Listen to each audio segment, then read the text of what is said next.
Hello, my name is Damon Pajak, and today I'll be showing you how to throw a football. Most kids learn how to throw a football at a very young age, but depending on who teaches them, they may not have the correct form. Throwing is a very important aspect of many sports, and it typically uses the same steps, just with a little adjustment here and there. Health and wellness benefits of throwing a football include muscular strength, muscular endurance, and cardiovascular endurance.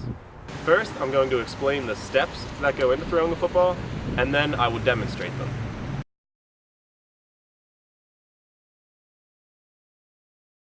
The first step is finding the right size ball.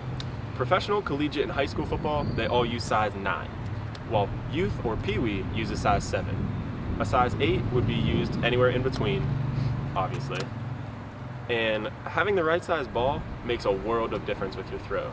If you can't properly hold the ball, then you won't have a very accurate throw or a very powerful one.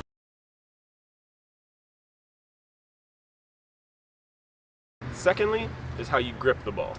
Most people prefer to have their ring finger and their pinky finger in between the laces, while some like having their middle finger also in between the laces. But no matter what, your index finger should be crossing the seams towards the apex of the ball, not on the laces. Your thumb should be on the back side of the ball. Gripping the ball is very important because it allows you to have a more accurate and powerful throw. When gripping the ball, you should be using the tips of your fingers, that some people call the finger pads, and that allows you to get a stronger grip and, again, a better spiral.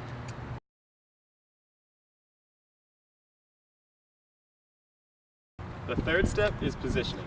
Positioning is very important.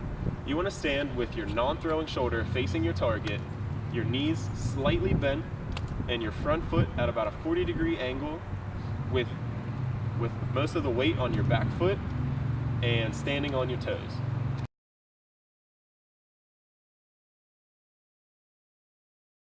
Next up is the throwing motion itself.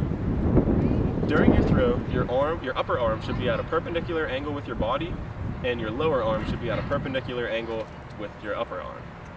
It's also very important while you're doing this to make sure your eyes are on your target the entire time. So you have the perpendicular angles, and then you want to swing your arm across your body as if you're swatting something away. This causes begins your body's rotation, which will give you more power behind the ball.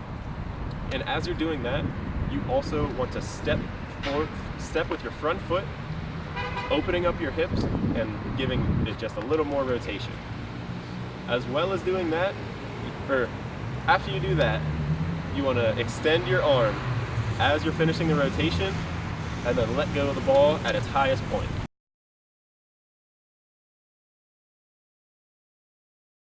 Step 5 is the release.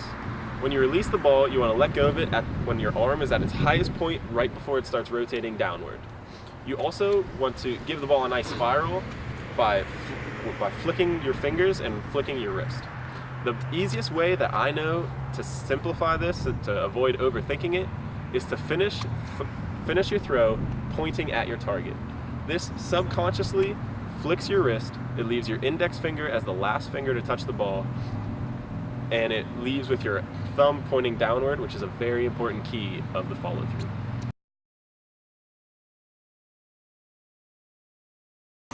Here's what it looks like all together.